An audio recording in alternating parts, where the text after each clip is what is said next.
Morning. ప్రతిరోజు కలర్ఫుల్గా సాగిపోతున్న ఉదయరాగం ఈ రోజు కూడా మరింత జాయ్ఫుల్గా మీ ముందుకు వచ్చేసింది. మరి ఈ కార్యక్రమానికి వెల్కమ్ చెప్దామా? తిథి వార నక్షత్రాలను తెలిపే శుభయోగం ఇప్పుడు చూద్దాం.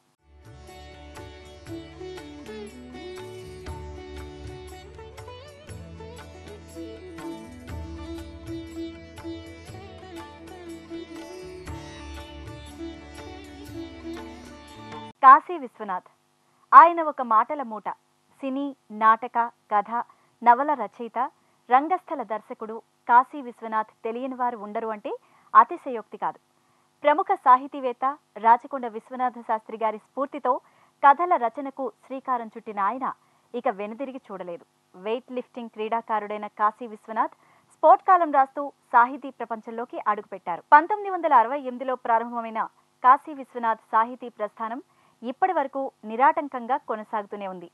కాశీ విశ్వనాథ్ ఇప్పటి వరకు 122 కథలు, 28 నవలలు, 43 నాటికలు రాశారు. 130 సినిమాలకు రచనలు చేయడమే కాకుండా 52 చిత్రాల్లో నటించారు కూడా.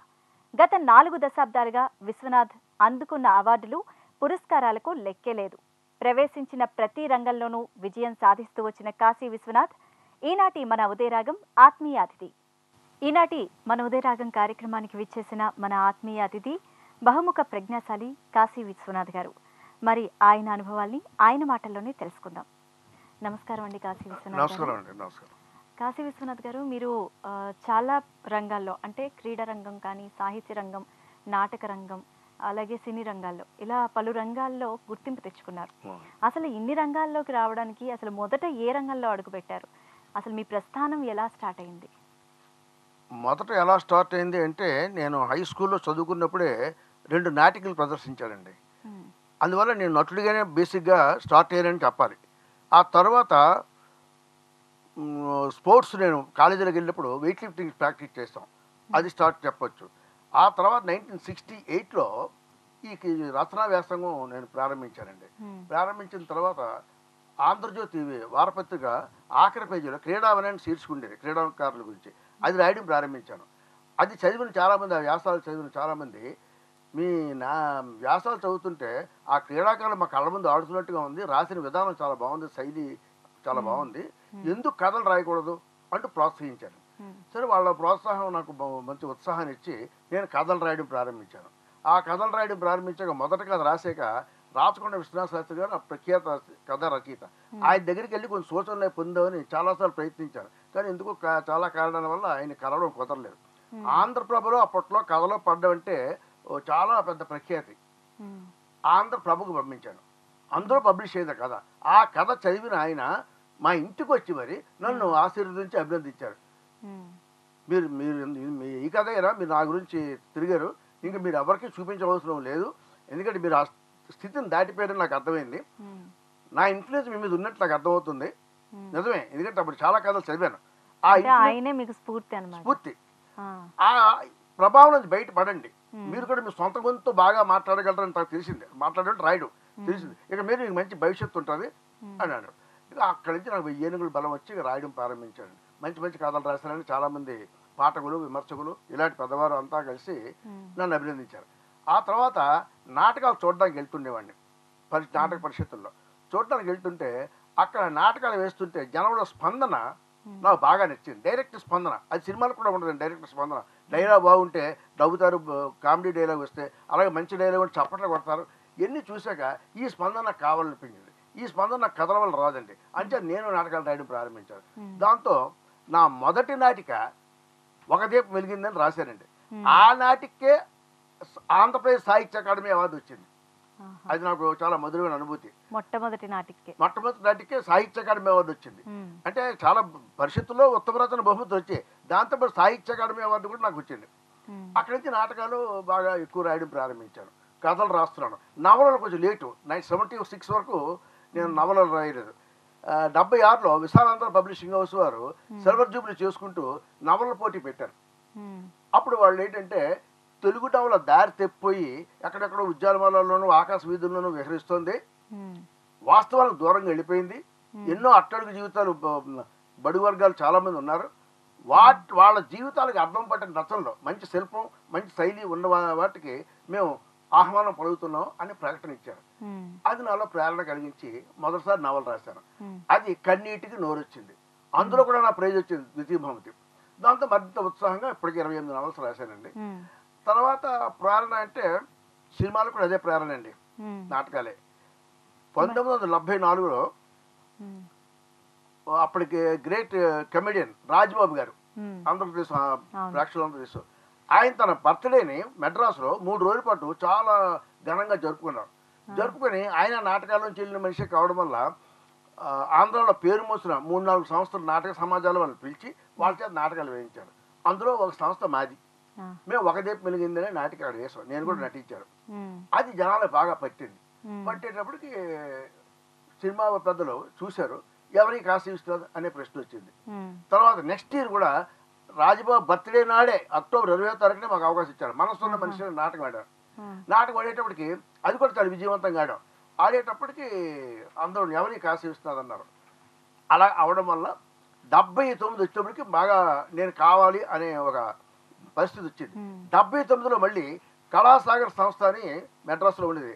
అప్పట్లో ఆంధ్రదేశంలో చాలా పేరున్న సంస్థ. వాళ్ళ సంస్థలో ఒక నాటిక వేయడానికి చాలా మంది ఒక గొప్పగా ఫీల్ అయ్యేవారు. అలాంటి వాళ్ళు నన్ను పిలిచి కాశీ విశ్వనాథ్ నైట్ అని నా పేరు మీద ఒక ఉత్సవం కండక్ట్ చేశారు. అంటే నేను రాసిన 2 నాటికలు వెయ్యాలి, నేను నటించాలి.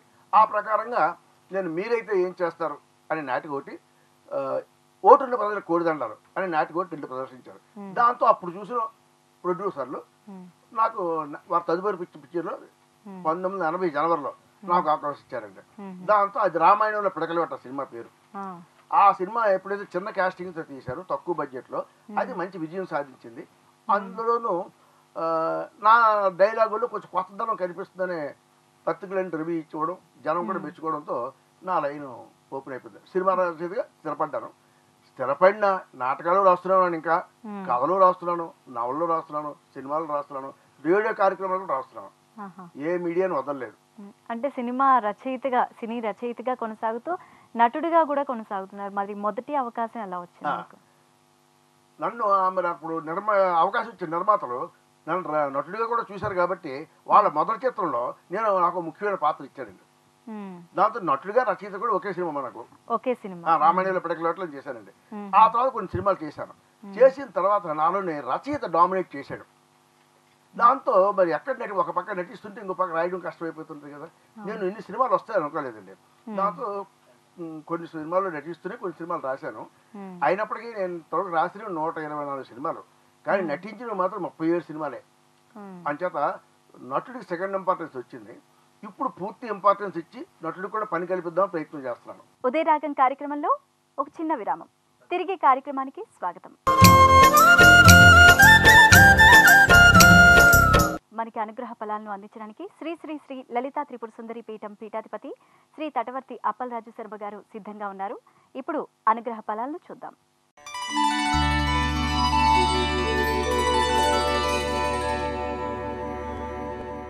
ఓం శ్రీ మహాగణాధిపతయే నమః. శ్రీ లలితా త్రిపుర సుందరీ దేవ్యై నమో నమః.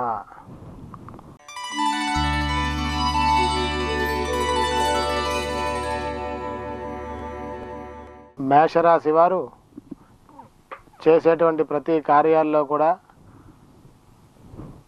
కొంచెం ఇబ్బందులు ఎదుర్కొన్నప్పటికీ కూడా అనుకూల ఫలితాలు సాధించగలుగుతారు. మీరు చేసేటువంటి ఏ కార్యాన్ని అయినప్పటికీ కూడా ఆలోచించి జాగ్రత్తగా చేసినట్లయితే మీకు అనుకూల ఫలితాలు కలుగుతాయి. స్థిరాస్తికి సంబంధించి మీరు ఈరోజు అడ్వాన్సులు భయానాలు ఇచ్చే పరిస్థితి ఉంది. కుటుంబ వ్యవహారాలు మీకు అనుకూలంగా ఉంటాయి. ఆర్థికపరమైనటువంటి ప్రోత్సాహం లభిస్తుంది. ఈరోజు మీరు మీ యొక్క దూరపు మిత్రులను కానీ బంధువులను కానీ కలుసుకొని మీ యొక్క విషయాలు చర్చించుకొని మీరు మీ యొక్క పరిస్థితుల్ని అనుకూలంగా మార్చుకోవడానికి ఈరోజు మీకు ఎంతో అభివృద్ధికరంగా ఉంటుంది.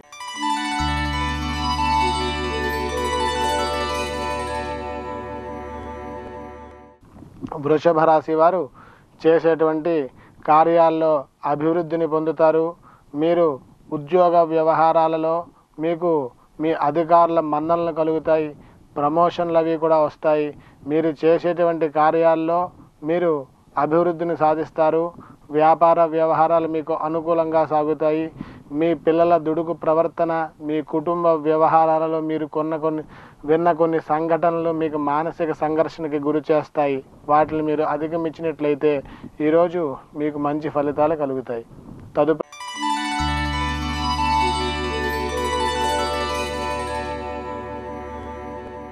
మిథున రాశి వారు ఈరోజు ఎక్కువ సమయం మీకు వృధా అవుతుంటుంది. ఈరోజు మీరు చేసేటువంటి ప్రతి పని కాలయాపన జరుగుతుంది. మీరు ఏ పనికి చేసినప్పటికీ కూడా బాగా మానసికంగా ఇబ్బంది పడాల్సిన పరిస్థితి ఉంది. ఈరోజు లేనిపోని అవమానాలకి ఇబ్బందులకి గురై మీరు చాలా మానసిక సంఘర్షణ, మానసిక వేదనని అనుభవిస్తారు. మీ మీద ఒక రకమైనటువంటి అభాండం, అది అపనిందలు కలిగేటువంటి అవకాశాలు ఉన్నాయి. ఈరోజు మీరు కాళికా అర్చన, అమ్మవారి కాళికాదేవి దర్శనం చేసుకుని కాళికా స్తోత్రాన్ని కానీ మీరు పఠించినట్లయితే మీకు కలగబోయేటువంటి అపనిందలు, అవమానాలు కూడా తొలగి మంచి ఫలితాలు సాధించగలుగుతారు.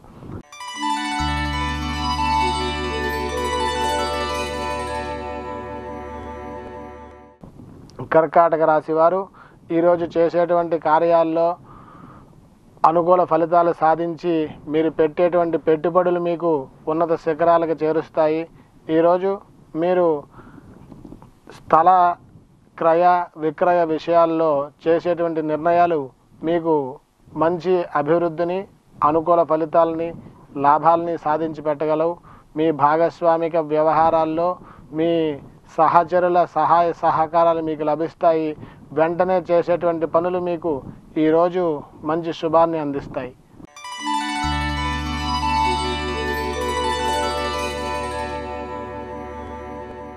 సింహరాశి వారు ఈరోజు చేసేటువంటి కార్యాల్లో చిన్న చిన్న ఇబ్బందులు పడినప్పటికీ కూడా ఆకస్మిక ప్రయాణాల వల్ల ఆర్థిక లావాదేవీలు కలిసి వచ్చి మీకు మంచి ఫలితాలు కలుగుతాయి. రాజకీయ నాయకులకి ఈ రోజంతా కూడా మంచి ఫలితంగా చెప్పుకోవచ్చు. వ్యాపారస్తులకి మీ యొక్క వ్యాపారాలు కొంచెం నత్తనడకన సాగినప్పటికీ కూడా ఈ రోజుకి కావాల్సినటువంటి ధనాన్ని మీరు ఏదో రకంగా సమకూర్చుకోగలుగుతారు. మీ కుటుంబంతో సంతోషంగా గడుపుతారు.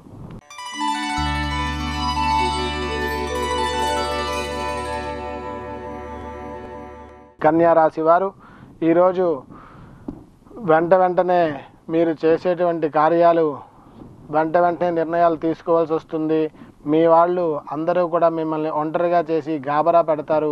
మిమ్మల్ని ఎవరో వెనకాల నుంచి తరుముకొస్తున్నట్టుగా మీరు చేసేటువంటి కార్యాల్లో వెంటనే మీ నిర్ణయాలు చెప్పమని మీ యొక్క భాగస్వాములు కానీ, మీ వ్యాపారంలో మీతో పాటు ఉండే పార్ట్నర్స్ కానీ మిమ్మల్ని బాగా గాబరా పెట్టి వెంటనే నిర్ణయం చెప్పమని చెప్పి అడుగుతారు. అటువంటి నిర్ణయాలు మీరు వెంటనే చెప్పి చెందడం వల్ల కొంచెం ఆర్థికంగా నష్టపోవాల్సిన పరిస్థితి ఉంది. మీరు ఈరోజు ఎవరు ఏ రకమైనటువంటి గాబరాలు పెట్టినప్పటికి కూడా వాటికి లొంగకుండా మీ యొక్క కుటుంబంతో చర్చించి మీరు తీసుకునేటువంటి నిర్ణయం మీకు ఈరోజు మంచి ఫలితాలని కలుగజేస్తుంది.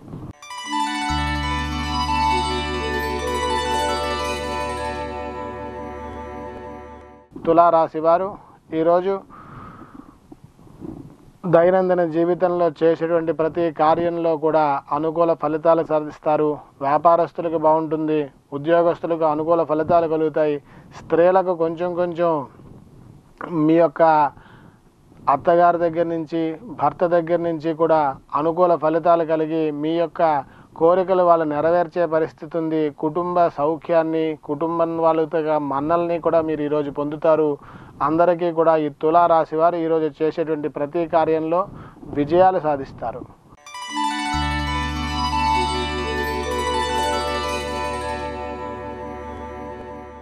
వృశ్చిక రాశి వారు ఈ వారం మీ యొక్క కార్యాల్లో మీరు అందరితో పోటీ పడవలసి వస్తుంది. మీ పోటీ తత్వం మిమ్మల్ని ఉన్నత శిఖరాలకు చేరుస్తుంది. మీరు వెంటనే తీసుకోవాల్సినటువంటి నిర్ణయాలు సమయానికి ఆలోచించి సమయస్ఫూర్తితో వ్యవహరించి తీసుకుంటారు. మీరు తీసుకునేటువంటి నిర్ణయాలు, చేసేటువంటి పనులు కూడా ఈరోజు మిమ్మల్ని ఉన్నత శిఖరాలకు చేరుస్తాయి. ఉద్యోగస్తులకు అధికారుల నుంచి ఇబ్బందులు ఎదురవుతాయి.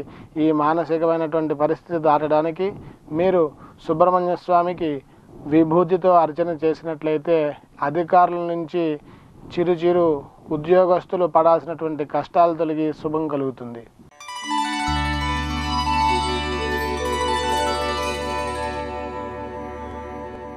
ధనస్సు రాశి వారు ఈరోజు చేసేటువంటి కార్యాల్లో అభివృద్ధి సాధించకపోయినప్పటికీ కూడా నష్టాన్ని కలగజేసుకోకుండా ఉంటారు. ఈరోజు మీరు వ్యాపారస్తులకి ఈరోజు ఆకస్మికంగా కొన్ని రకాల సరుకులు కొని నిల్వ పెట్టుకోవాల్సిన పరిస్థితి వస్తుంది. ఆ యొక్క సరుకుని ఇప్పుడు మీరు కొనుక్కొని నిల్వ చేసి తర్వాత ఎక్కువ ధనానికి మీరు అమ్మేటువంటి పరిస్థితి ఉంది. ఈరోజు మీరు వచ్చేటువంటి మీ యొక్క వ్యాపారానికి సంబంధించినటువంటి సరుకుని మీరు సమయానికి చేజిక్కించుకోగలుగుతారు. ఆ యొక్క వ్యవహారాల్లో మీరు కొంచెం ఆర్థికపరమైనటువంటి ఇబ్బందులకి గురి కావాల్సి వస్తుంది. కానీ ఈరోజు మీకు వ్యాపార వ్యవహారాల్లో అనుకూల ఫలితాలు కలుగుతాయి.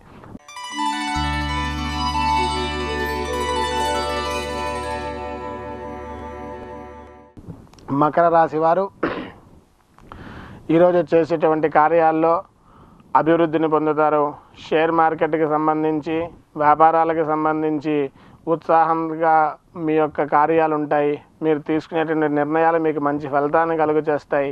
కుటుంబ వ్యవహారాలు మీరు దగ్గరుండి నడిపిస్తారు. కొన్ని కీలక నిర్ణయాలు తీసుకోవాల్సిన పరిస్థితి ఉంది. మీరు ఆగకుండా చేసేటువంటి ప్రయాణాలు చిన్న చిన్న ఇబ్బందులకి గురి చేస్తాయి. ఈరోజు మీరు ఎంత పని చేసినట్లయితే అంత ఆర్థికపరమైనటువంటి లాభాన్ని పొందుతారు. అందుకని మీరు మరీ స్పీడ్గా ప్రతి వ్యవహారంలో ఈరోజు తలదూర్చాల్సి వస్తుంది.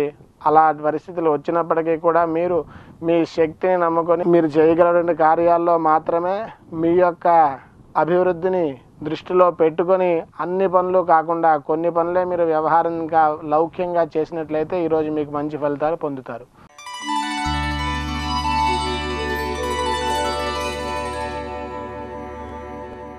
కుంభరాశి వారు ఈరోజు చేసేటువంటి ప్రతి కార్యంలో కూడా అభివృద్ధితో పాటు ఆర్థిక, మానసిక, సాంఘిక లాభాలను చేకూర్చుకుని పెట్టుకోగలుగుతారు.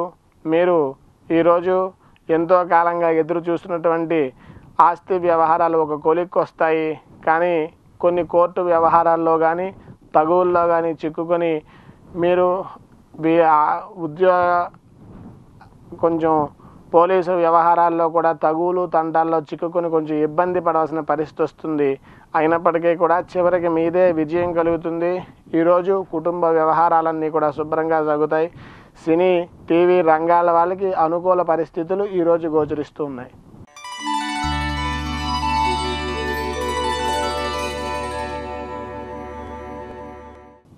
మీనరాశి వారు ఈరోజు చేసేటువంటి కార్యాలు నత్తనడకన సాగుతాయి. ప్రతి విషయంలో కూడా మిమ్మల్ని ఎవరో ఒకరు అవమానపరుస్తూ ఉంటారు. వాటిని మీరు తట్టుకుని నిలబడగలగాలి. విపరీతమైనటువంటి కోపతాపాలకు గురవుతారు. ఆ కోపతాపాలని పక్కన పెట్టి మీరు మీ వ్యవహారాలు సానుకూలంగా మనశ్శాంతిగా చేసుకున్నట్లయితే మంచి ఫలితాలు సాధించగలుగుతారు. ఈరోజు ఖడ్గమాల స్తోత్ర పారాయణ చేయండి. మీకు కలగబోయేటువంటి ప్రతి నష్టం కూడా పూడ్చి ఆ పరాదేవత అనుగ్రహం వల్ల మీకు సమస్త శుభ ఫలితాలు కలుగుతాయి. శుభమస్తు.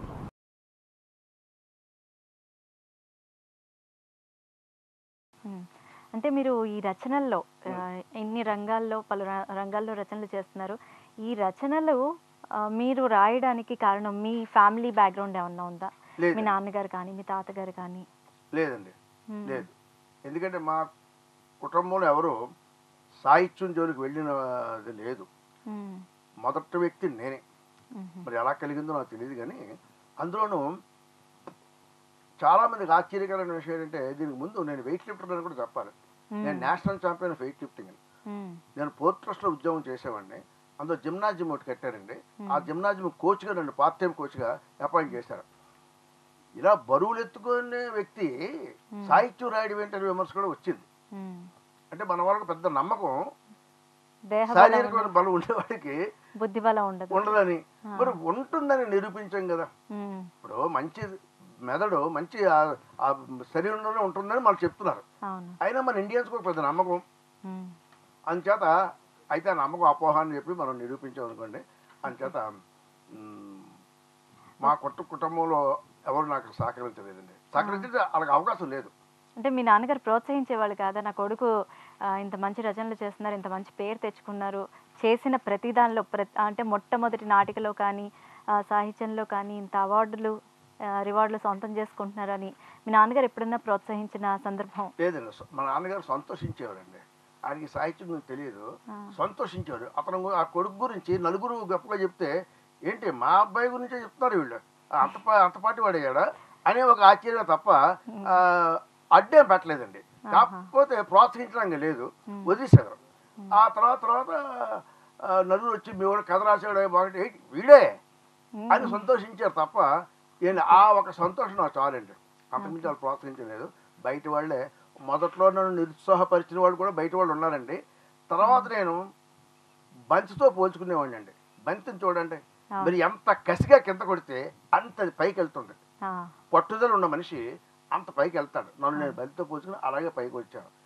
పైకి వచ్చిన తర్వాత అంతకు మునుపు ఎవరైతే నన్ను నిరుత్సాహపరిచారో వాళ్ళే వచ్చి నన్ను షేక్ హ్యాండ్ ఇచ్చి భుజం తట్టి, నేను అప్పుడే అనుకున్నాను కాశీ విశ్వనాథ్ చాలా పైకి వస్తాడని అని అన్నారండి. వాళ్ళు మాట మార్చేశారు. సరే, అది ఇది పట్టాలి ఇది పడ్డది, విమర్శలు లేకుండా ఎవడో పైకి రావడం అనుకోండి, అవన్నీ పడ్డారండి. Failures are stepping stones to win అని. అంతే కదా, అంతే కదా. అంటే నాకు ఫెయిల్యూర్స్ ఏంటంటే విమర్శలు. అది కూడా మరి మానసికంగా, సపోజ్ నేను మానసికంగా బలహీనుడు అనుకోండి, వాళ్ళ మాట నిజం అనుకుని మానిస్తే మీలో ఉత్సాహాన్ని నింపాయి అన్నమాట. ఉత్సాహాన్ని నింపారు, పట్టుదల నింపాయి, ఒక కసి ఏర్పడేది. ఎందుకు చేయలేవు? నేను అప్పుడే అనుకునేవాడిని. అయిపోయిన గడియారం కూడా రోజుకి 2 సార్లు కరెక్ట్ టైం చూపిస్తుందండి. ఇప్పుడు ఉదాహరణకి ఒక గోడ గడియారం ఉంది, 8 గంటలకు అయిపోయింది అనుకోండి, అది ఉదయం 8 గంటలకు ఒకసారి కరెక్ట్ టైం చూపిస్తుంది, రాత్రి 8 గంటలకు కరెక్ట్ టైం చూపిస్తుంది. మరి ప్రాణం లేని గడియారమే రోజుకి 2 సార్లు కరెక్ట్గా ఉపయోగిస్తున్నప్పుడు కష్టపడి పనిచేసే మనిషి ఎందుకు పనికిరాడండి? ఇలా నేను నా భుజం నేనే తట్టుకొని, నా కన్నీళ్ళు నేనే తుడుచుకొని ముందు ప్రయాణం చేశాను, ఎంతవరకు వచ్చానండి. మరి మీరు బహుముఖ ప్రజ్ఞాశాలిగా ఎన్నో అవార్డులు సొంతం చేసుకున్నారు. మీకు ఎక్కువ సంతృప్తి ఇచ్చిన అవార్డు ఏంటి?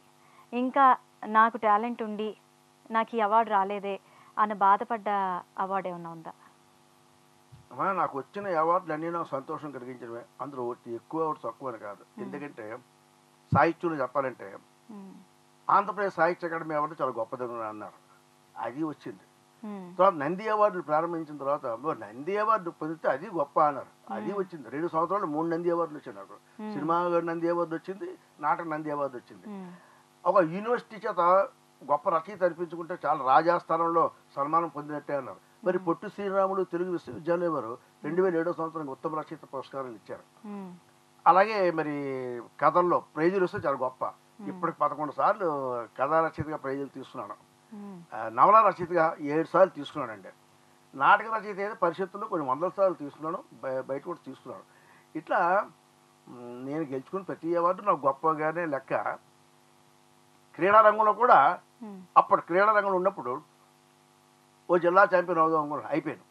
స్టేట్ ఛాంపియన్ అయితే బాగుండు అనుకున్నాను, అది అయిపోయాను. 8 సార్లు కంటిన్యూగా అయిపోయాను. నేషనల్ ఛాంపియన్ అయితే బాగుండు అనుకున్నాను, అది అయిపోయాను. All India inter university champion అయితే బాగుండు అనుకున్నాను, 3 సార్లు అయ్యాను all India inter university champion. 1964లో సిలోన్లో అయింది. అప్పుడు అప్పుడు శ్రీలంక కూడా ఇండియాలో కలిపి ఉండేది, అందుకని ఇక్కడ కాంపిటీషన్ చాలా గట్టిగా ఉండేది. అప్పటికి ఇన్ని యూనివర్సిటీలు లేవండి, 3 యూనివర్సిటీలు. కాబట్టి ఆంధ్ర యూనివర్సిటీ అంటే మొత్తం ఆంధ్ర అంతా కలిపి అక్కడ సెలెక్ట్ అయ్యి అక్కడికి వెళ్ళి గెలిచాను. అలా 3 సంవత్సరాలు all India inter university champion కూడా అయ్యాను. అవన్నీ నాకు ఆనందం కలిగించినవే. అయితే ఇవన్నీ కలిసి ఒక వ్యక్తిలో ఉన్నాయి.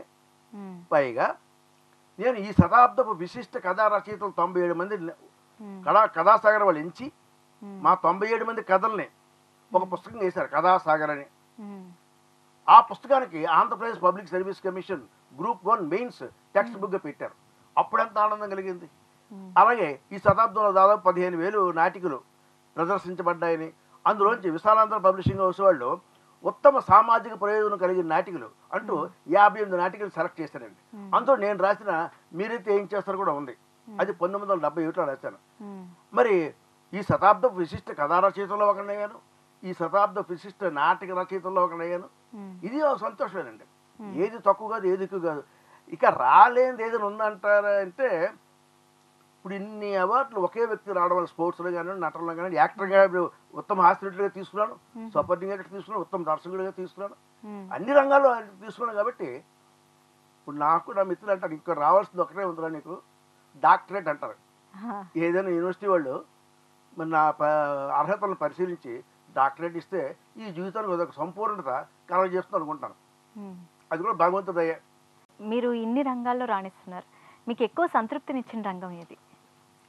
సంతృప్తి అంటే నాటక రంగం నా మనసును నింపింది, సినిమా రంగం నా కడుపును నింపింది. నాటక రంగంలో ఎంత పేరున్నా అక్కడ డబ్బు రావడం కష్టం అండి, రాదు. సినిమా రంగం మరి డబ్బుతో కూడుకుంది కాబట్టి 4 డబ్బులు చేసుకునే అవకాశం అక్కడ ఉంది కాబట్టి సినిమా రంగం సంతృప్తినిచ్చింది, నాటక రంగం దానికి వెన్నెముకగా నిలిచింది. నాటక రంగంలో నేను సంపాదించిన అనుభవాన్ని సినిమాల్లో పెట్టాను కాబట్టి ఈ రెండు ఇంటర్లింక్డ్, ఒకదాంతో ఆధారపడి ఉన్నాయి. అంచేత నాటక రంగం నా కడుపు నింపింది, సినిమా రంగం నా మనసు నింపింది, నా పేరుకి ఒక గ్లామర్ని తీసుకొచ్చింది. 100 నాటకాలు రాశారు అని చెప్పిన ఎదుటివాడు తలవప్పుడు కానీ ఈయన 4 సినిమాలు రాసాడు అనేటప్పటికీ ఆహా అంటారు. ఆ గ్లామర్ ఉంది కాబట్టి అది కూడా నాకు సంపాదించి పెట్టాడు. 2 రంగాల్లో నాకు సంతృప్తి ఇచ్చాడండి. Take a short break in Udaya Ragam. Welcome back to ఉదయ రాగం. కాశీ విశ్వనాథ్ గారితో మరిన్ని కబుర్లను పంచుకునే ముందు ఆయుర్వేదం అందిస్తున్న ఒక కానుక.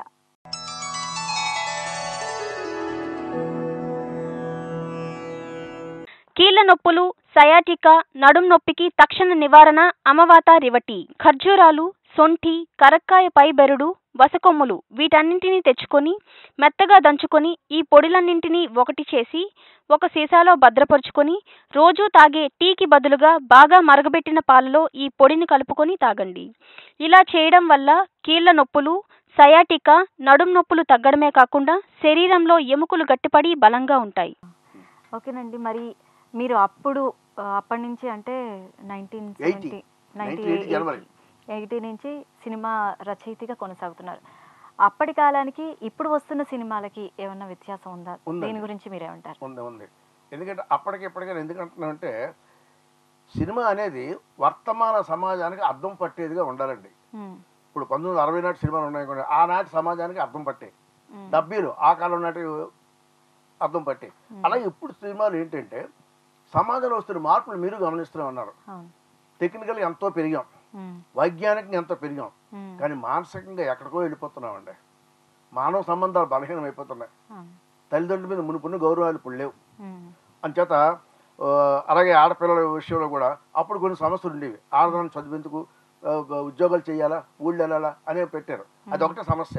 ఇప్పుడు ఆ సమస్య లేదు, కానీ ఇప్పుడు అనేక సమస్యలు ప్రారంభమయ్యాయి.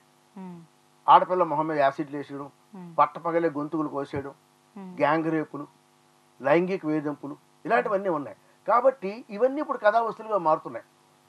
టెక్నాలజీ మీద కూడా బేసే చాలా కథలు వస్తున్నాయి. ఇప్పుడు రోబో, ఏగా ఇలాంటి సినిమాలు ఏంటి ఆ టెక్నాలజీ ఆధారంగా చేస్తున్నాయి. అంటే చాలా మార్పులు వచ్చాయండి. ముఖ్యంగా మానవ సంబంధాలు బలహీనం అయిపోయాయండి.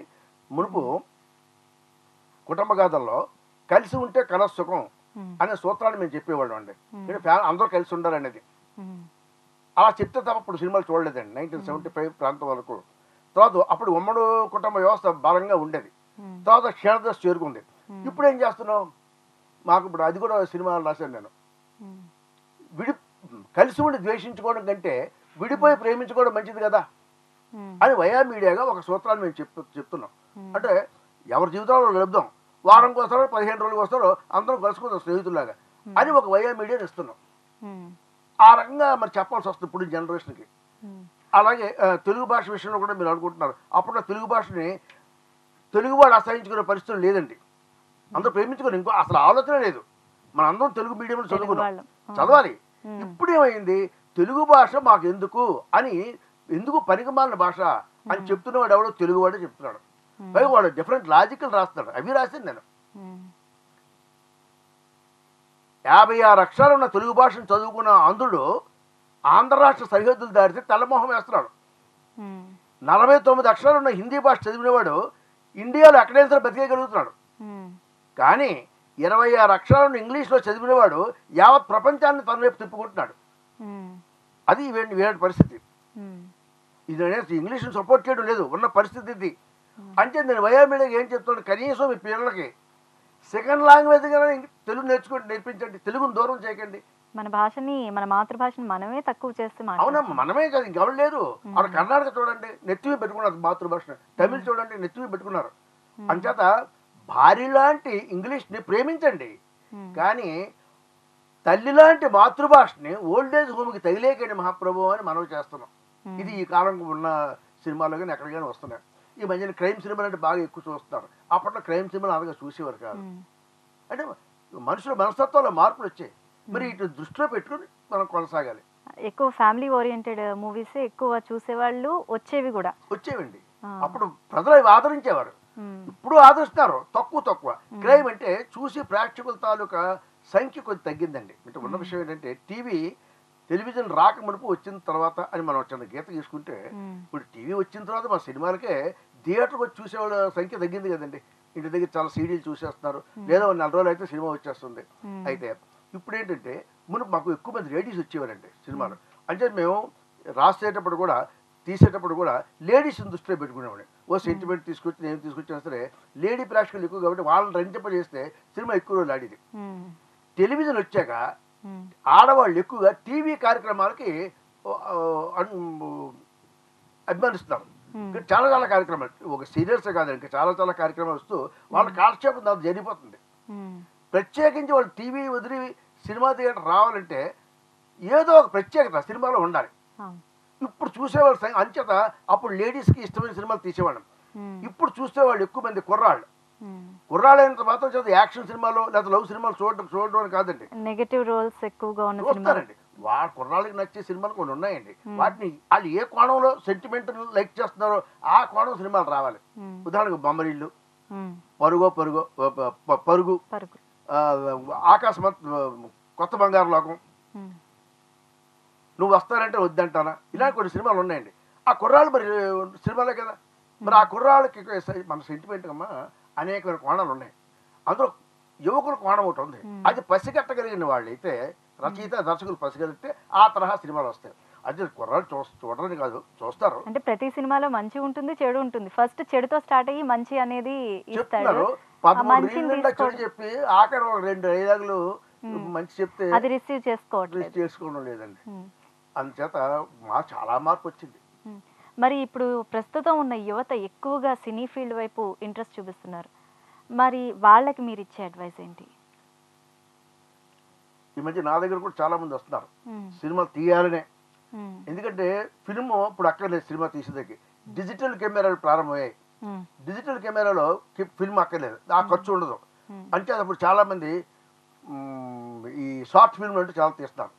త్వరలో ఒక వారం రోజుల్లో నేను షార్ట్ ఫిల్మ్ జడ్జి కూడా వెళ్తున్నాను. షార్ట్ ఫిల్మ్స్ తీసి అది చూపిస్తాను. అది ఎందుకు ఏంటంటే యూట్యూబ్లో పెడుతున్నారు. వాళ్ళ తాలూకా టాలెంట్ ఎంత ఉందో జనాలు చూపించడం వాళ్ళ తాలూకు ఉద్దేశం. దానివల్ల వాళ్ళకి సినిమా మేకింగ్ మీద ఎక్కువ మందికి అభిలాష కలుగుతుంది అనేది నిజమే. అంచేత ఇప్పుడు సినిమా మేకింగ్ మీద వచ్చింది, సినిమా రైటింగ్ మీద. ఇప్పుడు నా దగ్గర చాలా మంది వర్క్షాప్ నడిపిస్తున్నాను అన్నమాట. నేను రాసిన టెక్స్ట్ బుక్ ద్వారా సినిమా అప్కమింగ్ రైటర్స్కి, డైరెక్టర్స్కి వర్క్షాప్ నా దగ్గరకు వస్తున్నారు, నటన నేర్చుకోవడానికి వెళ్తున్నారు. అంటే సినిమా రంగం పట్ల ఆకర్షించబడ్డం అనేది ఇప్పుడు బాగా ఎక్కువైంది. అంటే వాళ్ళకి ఇచ్చే మీరు అడ్వైజ్ అంటే కొంచెం ఆడుపాలు చూసుకుని వెళ్ళండి. ఎందుకంటే ఇది యవనంలో జరుగుతుంటుందమ్మా ఇవన్నీ. అంటే చాలా మంది వస్తున్నారు కానీ ఎంతో మంది సక్సెస్ అవ్వట్లేదు. ఇప్పుడు ఎందుకంటే నా దగ్గర తీసుకొస్తారు కొంతమంది పిల్లల్ని, మావాడు చెప్పండి అని. ఏం చెప్పాలో మాకు బోధపడడం లేదు. ఎందుకంటే యవనం ఒక 4 రోజుల జంక్షన్ లాంటిది. అంచేత ఏ దారిలో వెళ్తే ఆడు అభివృద్ధి చెందుతాడో, ఏ దారిలో వెళ్తాడు పత్రానికి వెళ్ళిపోతాడో ఎవరు చెప్పలేం. అది కాలం నిర్ణయించాలి. కాకపోతే మనకు బిడ్డ కాబట్టి ఇటుపక్క వెళ్తే సినిమాలో ఏంటంటే చెప్పలేము. అది అదృష్టంతో సంపాదించింది, నీకు అదృష్టం కలుగుతుందో లేదో చెప్పలేం. శుభ్రంగా ఉద్యోగం చేసుకో అని తల్లిదండ్రులు ఒత్తిడి చేస్తారు. కానీ సినిమా రంగంలో పైకి వచ్చిన ప్రతి వాడు ముందు ఎలా ప్రయత్నించిన వాడే. ప్రయత్నం లేకుండా ఫలితం ఉండదు. వాళ్ళ ఏది కాకూడదు అంటే మన దగ్గర సమాధానం లేదు. కానీ ప్రయత్నం చేసిన 10 మంది సక్సెస్ అవ్వలేదు. ఇక్కడ ఒకటే సూత్రం అమ్మా, రన్నింగ్ రేస్లో 10 మంది పరిగెడుతున్నారు అనుకోండి, గెలిచేవాడు ఇప్పుడు ఒక్కడే గెలిచినప్పుడు మిగతా మనమంతా ఎందుకు పరిగెత్తాలి అని అయిపోవడం, మిగతా 90 అయిపోవడం నిరాశ, స్పెసిమిస్టిక్ థియరీ. గెలిచే ఆ ఒక్కడిని నేనెందుకు కాకూడదు అనుకున్న ఆప్టిమిస్టిక్ థియరీ, ఆశావాదం. ఈ ఆశావాదంతో చాలా మంది ఇప్పుడు ఉత్సాహం చూపిస్తున్నారు. ఇప్పుడు మేమెందుకు షైన్ అవ్వకపోవచ్చు ప్రాణం పేరు చెప్తారు, వాళ్ళే మేము కూడా చేస్తామేమో అంటే అవునో కాదో తెలియదు. ఈలోగా వయసు అయిపోతుంది, వయసు అయిపోతే ఉద్యోగాలు దొరకవు. ఆ తర్వాత బాధపడితే లాభం లేదు. కానీ వాడి ప్రయత్నం ఆయన చేసుకోకపోతే మన మీద కోపడుతున్నారు. ఒకవేళ వాడు నిజంగా రాణిస్తాడేమో, ఇది ఒక సందిగ్ధంలో ఉన్నాం. వాళ్ళ అదృష్టం మీద ఆధారపడి ఉంటుంది. ఉంది అంతే కదా. అంచేత వాళ్ళకి నేను ప్రత్యేక సందేశం కొంచెం ఆను చూసుకోండి. మీరు ఎందుకు పనికి వస్తారో తెలుసుకోవడానికి ముఖ్యం కారణం ఉన్నా అది ఒకటి తెలుసుకోవాలి. మనం ఎందుకు రాణిస్తామో అది తెలియకుండా ఒక పక్క కెమెరా అంటున్నాడు, ఒక పక్క డైరెక్టర్ అంటున్నాడు, ఒక పక్క స్క్రిప్ట్ రాసి ఉంటాడు, ఒక పక్క యాక్టింగ్ అంటున్నాడు. నువ్వు దేనికి వస్తావో చూసుకో. ప్రారంభంలోనే బహుముఖ ప్రజ్ఞ చూపించాలని ప్రయత్నం చేయకండి. ఇక్కడ బహుముఖం క్రమంగా వస్తాయి, క్రమంగా బయటపడతాయి. ఒకటి ఆరంభంలోనే 7-8 డిపార్ట్మెంట్లు ఒక్కడే చేస్తే సినిమాకి పుష్టి చేయకూడదు కదా. ఎవరి పని అది చేయాలి. అది కొంచెం పను చూసుకొని చేసుకుంటే మంచి ఫలితాలు వస్తాయండి. ఓకేనండి. మరి ఇన్ని రంగాల్లో రాణిస్తున్న మీకు మీ ఫ్యామిలీ నుంచి సపోర్ట్ ఎలా ఉంటుంది? సపోర్ట్ అమ్మా 100% మా ఫ్యామిలీ నుంచి మా సపోర్ట్ ఉంది. ముఖ్యంగా నా భార్య మహాలక్ష్మి, ఇప్పుడు మా చిన్నబ్బాయి శ్రీధర్ ఎక్కువగా నాకు సహకారం చేస్తుంటారు అన్ని పనుల్లోనూ. అలాగే మా పెద్ద అబ్బాయి కళ్యాణ్ చక్రవర్తి, మా అమ్మాయి పుష్పలత, అందరూ నాకు సహకరిస్తారు. వారి సహకారం లేదు నేను చేయలేనండి. మరి మీ రచన అంటే సినీ రచయితగా ఇంతటి పేరు ప్రతిష్టలు తెచ్చుకున్నారు. మరి మీ వారసుడిగా ఎవరన్నా మీ ఫ్యామిలీ నుంచి రావాలనుకున్నారా? వస్తే సంతోషమే, కానీ రావాలని అనుకోలేదు. కారణం ఏంటంటే ఇవి రమ్మంటే వచ్చేవి కాదండి. ఎవరిని ప్రోత్సహించలేదు మీ పిల్లలు? ప్రోత్సహించడం కాదు, వాళ్ళు ఉంటే ప్రోత్సహించవచ్చు. కానీ మా అబ్బాయిలు నాలాగా వెయిట్ లిఫ్టింగ్ క్రీడాకారులు కారు, నాలా రచయితలు కారు, కానీ నాలాగా ఆర్టిస్టులు. నేను బేసిక్ ఆర్టిస్ట్ కదా. నాలాగా నాతో పాటు కలిసి నటించారు, విడిగా నటించారు, కొంతమంది సినిమాలు నటించారు. అంచేత మా అమ్మాయిలు డాన్సర్స్, కళా వారసత్వం వచ్చిందండి. కళల పరంగా, లలిత కళల పరంగా వాళ్ళకి వారసత్వం వచ్చింది. మిగతా క్రీడా రంగం, సాహిత్య రంగం రాలేదు. అంచేత రావాలని కూడా పెద్దగా నేను కోరుకోలేదు. వస్తే ప్రోత్సహించామండి. వాళ్ళ ఇంట్రెస్ట్. మీరు అమ్మ భగవద్దత్వం కావాలమ్మా, భగవంతుడు అనుగ్రహం ఉండాలి, తర్వాత మానవ కృషి ఉండాలి, మనం కూడా కృషి చేయాలి. అవి లేనప్పుడు లేదు. మరి నటన ఎలా వచ్చింది వాళ్ళకి? అట్లా మంచి మిమ్మల్ని చూసి మీ ఇన్స్పిరేషన్ తో వచ్చింది. నటన విషయంలో మాత్రం అందరికి వచ్చింది, మిగతా రంగాల్లో రాలేదు. ఓకేనండి. మరి చివరిగా మీ బాల్యం గురించి ఏమన్నా స్వీట్ మెమరీస్ ఉన్నాయమ్మా?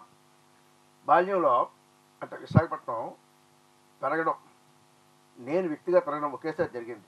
విశాఖపట్నం మా ఊరు అని చెప్పడానికి 100% అర్హత ఉన్నవాడిని. ఎందుకంటే ఇక్కడే పుట్టాను, విజయవాడలో పుట్టాను, కాలేజీ టౌన్లో పుట్టాను, ఇక్కడే పెరిగాను, ఇక్కడే ఇల్లు కూడా వాకిలి కట్టించుకున్నాను. హైదరాబాద్ ఇల్లు ఇస్తే తీసుకోలేదు. అప్పటికి మేము పెరిగింది సమస్యలు లేని సమాజంలోనే మా బాల్యం గడిచిపోయింది. మధుర స్మృతులు. అప్పటికి అందరి కాన్సెప్ట్ ఒకటే, మా పెద్దవాళ్ళ కాన్సెప్ట్, మా అమ్మ మా అమ్మమ్మ ఉన్నారు ఆ ఏజ్ వాళ్ళు, పరిగెత్తి పాలు తాగడం కంటే నిలబడి నీళ్ళు తాగడం మంచిది కదా అని అనడంలో ఒక సంతృప్తి ఉంది, ఒక సంతోషం ఉంది. ఆ జనరేషన్ వాళ్ళు అలా గడిపారు. మేము వాళ్ళు చూసి అది నేర్చుకున్నాం. కాబట్టి మా జీవితంలో ఉరకలు పరుగులు లేవు, ప్రశాంతంగానే గడిచింది. మా బాల్యం మాకు సమస్య కాలేదు, మా తల్లిదండ్రులకు సమస్య కాలేదు. కానీ ఇప్పుడు ఎందుకు చెప్తానంటే ఇవాళ ఆ ఉరకలు పరుగులు ప్రతి వాడికి ఎక్కువయ్యాయి. ఎందువల్లంటే ఇవాళ ప్రతి మనిషికి అర్జెంట్ మనీ కావాలి, ఈజీ మనీ కావాలి. అప్పుడు నెలంతా కష్టపడి ఫస్ట్ తారీఖు నాడు వచ్చే జీతంతో సంతృప్తి పడే కాన్సెప్ట్ అప్పటిది. ఇప్పుడు అర్జెంటుగా రాత్రి కావాలి. 30 రోజులు కష్టపడి 25,000 సంపాదించడం, నిమిషంలో సంపాదించాలి 40 లక్షలు అనేది ఉంటుంది. దానికి మీన్స్ అండ్ వేస్ మార్గాలు ఎలా వెతుక్కోవడం. ఈ రెండు అర్జెంట్ మనీ, ఈజీ మనీ కావాలనుకోవడంలోనే ఈవేళ ఇంత క్రైమ్ డెవలప్ అయింది, ఇంత పరుగులు డెవలప్ అయ్యాయి, ఆలోచన ద్వారంలో మార్పు వచ్చింది. కానీ అప్పటికి అదేమీ లేవు. కాబట్టి చాలా ప్రశాంతంగా గడిచింది. హాయిగా ఎలిమెంటరీ స్కూల్లో చదివాం, అది గర్ల స్కూల్. ఆ గర్ల స్కూల్లో అందరూ గర్ల్సే, 40 మంది, 5 బాయ్స్ ఉండేవాళ్ళండి. మాకు వేరే బెంచ్ వేసి కూర్చోబెట్టేవారు. అదొక అనుభూతి. తర్వాత సిబిఎంఐ స్కూల్లో చదివానండి. అక్కడే నా పేరు మార్చారు. నా పేరు ముందు కాశీ విశ్వేశ్వరరావు, వాళ్ళు ఏంటంటే కాశీ విశ్వనాథ్ అని మార్చారండి. అక్కడి నుంచి కాశీ విశ్వనాథ్ గారు నేను వెళ్ళిపోయాను. అంచేత మధురానుభూతులు అంటే అప్పుడు టీచర్లు కూడా మేము నిజంగా ప్రయోజకులు అవ్వాలని చాలా కష్టపడేవారండి. అంచేత అప్పుడు టీచర్లు సిన్సియర్ ఎఫర్ట్ ఉండేది. మేము కూడా భయపడ్డాం, భయం భక్తుల నుంచి మాకు చదువు వచ్చింది.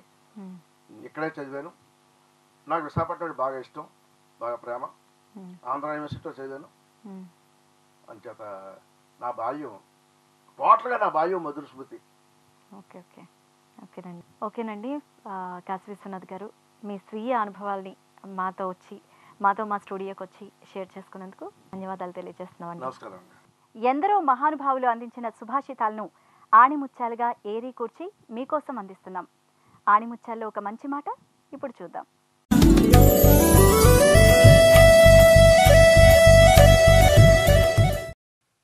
అబద్ధాన్ని రుజువుంచుకు, అందుకు ధైర్యం చేసావా, ధైర్యంగా నిలబడు. జిల్లెడిముడి అమ్మ. విశిష్ట అతిథులతో మార్వెలస్గా సాగుతున్న ఈనాటి ఉదయరాగం చూసి మీరు ఎంజాయ్ చేశారు కదా. మరో ఎపిసోడ్లో మీ ముందుంటాం. అంతవరకు సెలవు. నమస్కారం. It's a Dreams Studio production.